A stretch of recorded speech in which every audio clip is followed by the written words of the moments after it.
the 27th of May, 2025. 7:30 p.m. You and Lucas have continued to see each other. He formally invites you to his uncle's annual dinner as his +1. The dinner is a massive event. Several politicians, entrepreneurs, and their families are invited each year. Lucas wears a white tuxedo with black bow tie. He looks a bit taller, and is as charming as he is handsome. His dark curls are combed neatly to the back. He is chivalrous. Lucas looks nervous and is extra protective of you. He introduces you to his cousins and distant relatives. You recognize many of his cousins from school and vacations to Greece. You meet Lucas's mum, dad, and older brothers. His mum is nice and his dad is funny. Lucas has his hand on your waist throughout the night. He holds your hand and keeps asking if you're okay. He whispers that you're his angel and that he's happy you're his date. His hands are warm and his scent makes you lustful.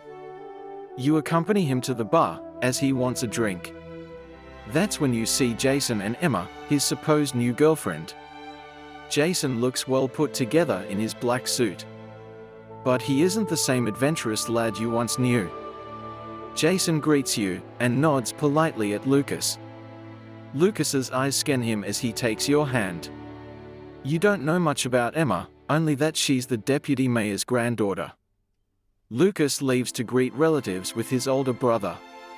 As you sit outside for air, Jason sits beside you unexpectedly. You ask him where's Emma. He tells you she's gone home alone. Jason tells you his business fell into debt and got foreclosed. He asks if you'd like a ride home in his classic Maserati. He says he knows you don't like the night's menu, and that he'd get you your favorite takeout instead. You politely refuse. He rests his hand on your thigh and asks you not to be difficult. You tell him you're with Lucas. Jason asks if he may kiss you. You tell him you can't. At that moment, Lucas finds you. He asks Jason what the problem was.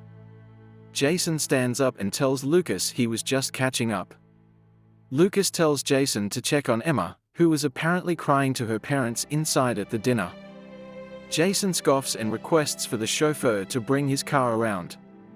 Jason leaves the dinner party alone. The 28th of May, 2025. 12:45 am. Lucas accompanies you home after getting you chili cheese tenders and a milkshake. At home, you tell him you love him and he tells you you're tipsy. You tell him you stopped drinking and he tells you to get into bed. You ask him why he's so serious tonight. He tells you it's because tonight was the first time he introduced a partner to his family. He tells you he's falling for you but is worried he's not everything you want. You tell him he's perfect, and that he's sexy when he's serious. He smiles the cheeky smile you love so much and kisses you warmly. You convince him to stay the night. The 28th of May 2025. 4:30 am. You and Lucas struggle to fully sleep without the urge to go all the way. He cuddles you whilst wide awake, hardly able to control himself. He says he doesn't mind waiting but that it was a bad idea to sleep over. He gives you 2 massive love bites on your neck, hurting you. He asks that you never speak to Jason and that you send him Jason's number in the morning. You tell him he has nothing to worry about, and that you deleted Jason's number ages ago. He gets his phone and asks for Jason's Instagram account. You beg him not to worry. You and Lucas briefly argue. He decides to leave as he's hesitant to upset you. He kisses you and says he'll take you out for breakfast later. You watch him leave through your city apartment window. Before you can go back to sleep, you hear someone ring your buzzer from downstairs. You answer the buzzer and it's Ben. You let Ben up. He apologizes and you can see he's sobering up from a drunk night out. He breaks down on your couch and says he isn't doing too well.